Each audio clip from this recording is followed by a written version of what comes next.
Subscribe to our channel by clicking the subscribe button. Click the bell button and enjoy the latest uploads from our channel. गुफ्तगू कर रहे हैं। नाक किस्म की अप्रोच है, ऐसा नहीं है। कहत है मगर इतना बड़ा कहत भी नहीं है, वरना तो ये मुल्क चल ही ना सकता। इसी तरह बाज़ लोग हैं, उन्होंने अपना माइंड बना लिया है कि सियासतदान तो होते ही चोर हैं, और उसमें सियासतदानों ने भी बड़ा किरदार अदा किया एक दूसरे को ख़राब करने में। उससे लोगों के अंदर एक मायूसी आती है। कभी लोग कहते हैं कि पॉलिटिकल सिस्टम ठीक है, फिर लोग सोचते हैं पॉलिटिकल सिस्टम आया, ये तो इल्ज़ामात ही इल्ज़ामात हैं। तो हमने चीज़ों को गड़मट कर दिया है, उस गड़मट से पाकिस्तान को नुकसान हो रहा है। आपका क्या सवाल था?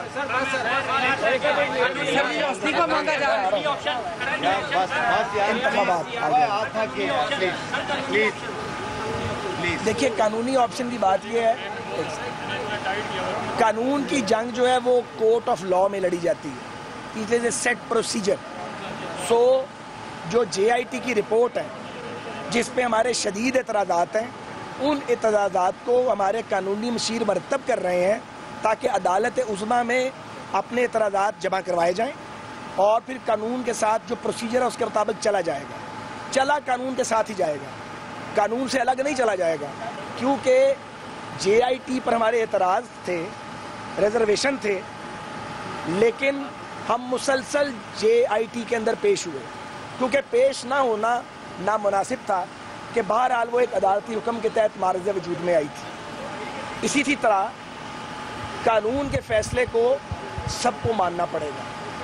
आपके हक़ में भी फ़ैसला आ सकता है, आपके ख़िलाफ़ भी आ सकता है, इससे अदालतों को कोई सरोकार नहीं होता। लेकिन जिनके बारे में फ़ैसला किया जाता है उन्हें अपने आप को मैच्योर तरीके से कंडक्ट करना चाहिए ताकि मुल्क आगे बढ़े। और सियासत का एंड नहीं है, सियासत का एंड इस तरह होता भी नहीं है। सियासत का एंड उस वक्त होता है जब आप अपने पाँव पे खुद कुल्हाड़ा मारते हैं। कोई आपको सियासत से कभी निकाल नहीं सकता, ये बात हमें मालूम है। इसलिए मैच्योरिटी के साथ हमें आगे बढ़ना है। कानूनी जंग भी लड़ेंगे, सियासी जंग भी लड़ेंगे।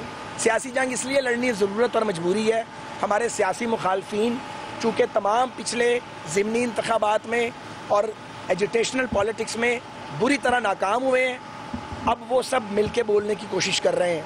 तो ये तो नहीं होगा कि वो बोलेंगे और हम चुप रहेंगे, और हम अपना मौक़िफ़ और अपना नुक्ता नज़र बयान करेंगे, कोशिश करेंगे कि अच्छे पैराए में करें। और मैं मुस्लिम लीग नून के सपोर्टर्स को ये दरख्वास्त करता हूँ आपके ज़रिए कि इनकी गालियों का जवाब दलील से दें, गाली का जवाब गाली से ना दें। काश इमरान खान को भी ये तौफीक होती कि वो अपने ये जो गाली बरदार उसके सपोर्टर हैं उनको कहता कि भाई गालियां निकालने वाला वो होता है जो दलील की ताकत नहीं रखता। मैं PMLN के हामियों को कहूँगा पूरे मुल्क में और मुल्क के बाहर कि ख़ास तौर पे सोशल मीडिया पे जो लोग उसको यूज़ करते हैं, गाली का जवाब गाली से ना दें। किसी मुखालिफ सियासतदान के मज़हब का खेस कार्टून मत बनाएं, और अगर आपके लीडर के मज़हब का खेस कार्टून बनते हैं, गालियाँ पड़ती हैं, उसका जवाब हौसले और मतानत से दें ताकि आप में और गाली देने वाले में फ़र्क वाज़े हो जाए। यही फ़र्क है जो आपको 2018 के इलेक्शन में कामयाबी दिला दे।